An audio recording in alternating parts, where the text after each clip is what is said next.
Kamusta ba?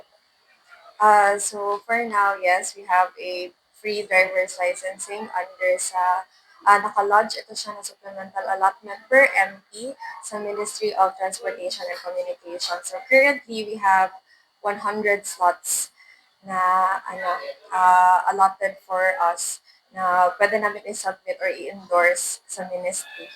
Okay. Itong 100 natin, ma'am, siya ay meron ba tayong specific or meron tayong tawag ito, requirements kung sino lang yung bibigyan natin or ano po ang gagawin natin? Actually, ang aming coverage lang talaga is for the Bangsamoro people. So wala kami nag-discriminate kung kailangan ba ganito na set of people lang ang pwede makatanggap. Pero as of now, we have tried to accommodate since we have a sudden surge of applicants. We tried to accommodate na may babae, may lalaki na makakakuha. So yun po. So, itong license kasi na-post na rin sa inyong social media account. So, ano ba yung requirements? Pwede ba natin i-mention? Oh yes po. Ang requirements mo naman po is PSA, PSA birth certificate, and then yung biodata with 2 by 2 picture at saka any valid ID. Photocopy lang. So, once na-approve na sila, mga year, ano bang gagawin nila? So ang mangyayari niyan, since ngayon submission pa lang naman, ang mangyayari, mag-draft pa kami ng endorsement letter na i-forward namin sa ministry, and then afterwards, we will wait for updates sa ministry kung kailan yung scheduling from medical examination, student permit, at saka non-prof, since there's a timeline for that din. Kasi hindi naman din na dire-diretso yan na makukuha agad ng applicants. So, ibig sabihin, mag-aantay pa si applicant ng driver's license or kailan sila tatawagan? Yes, yes. That is why important yung biodata na nandun yung information nila kasi we will contact them if ever nabigyan na rin kami ng heads up ng ministry about it. So, sa 100 of applicants today, ma'am, makikita ba siya as, for example, natawagan, ilan ba may batches ba tayo for that? Batches. What we have done last year is at yung buong 50, kasi 50 lang naman ito yung slots namin last year. What we have done is, inisa-isa namin yung contact na, okay, ready na for for medical examination. Pwede po bang pumunta kayo dito sa lugar na ito para to take your examination.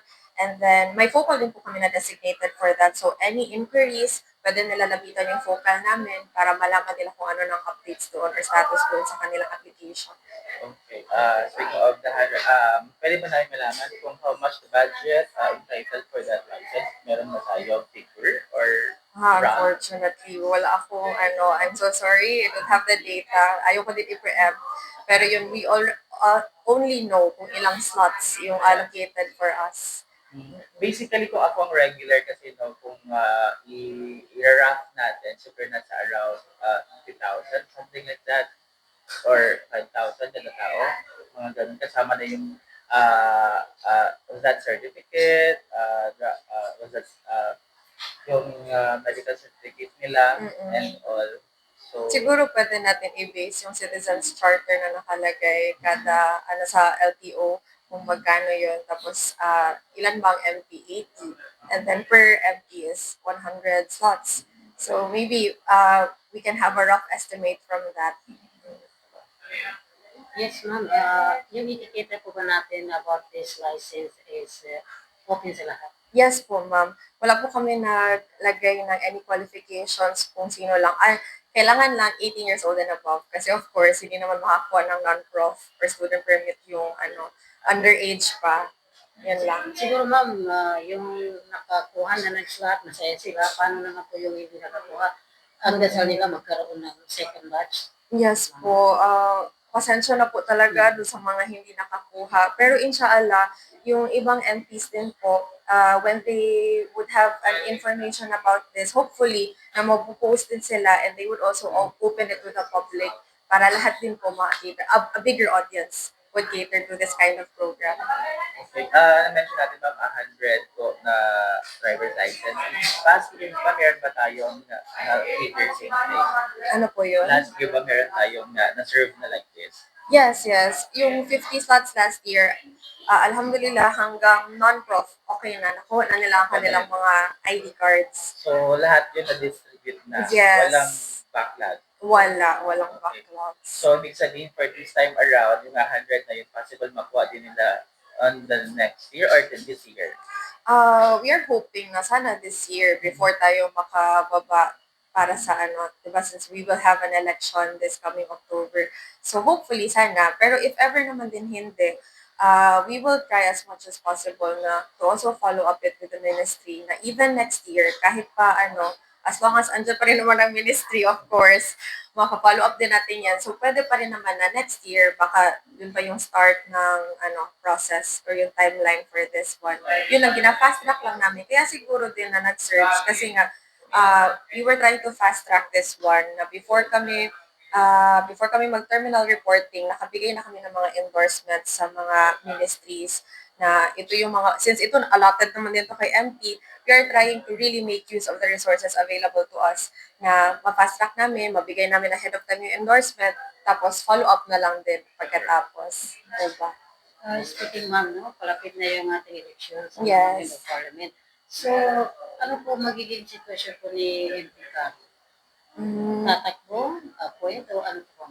I think it would be best na siya po ating tanungin yan. I am only, nakatoka lang po ako sa operations ng office. Kasi hindi natin masasagot. Sige lang. Mm-mm. And then ano pa ma'am, siyempre medyo matagal-tagal na rin kami din nakabisita. Yes. O kumusta po namin yung weekends ni MP? Yes po. As of now, we're still catering applicants for B-Cares. We have medical assistance, hospital bill assistance, medical assistive devices, burial assistance. So, punta lang po kayo dito sa opisina kung meron man kayong mga kailangan, maybe we can help. Kasi nga, any kind of problem naman din na pinapasok dito, we're trying to look into what programs we have na pwede namin i-fit in doon. So, yun. So, ibig sabihin yung B-Cares is for medical assistant for Bangsamoro. Yes po. This is under MSSD.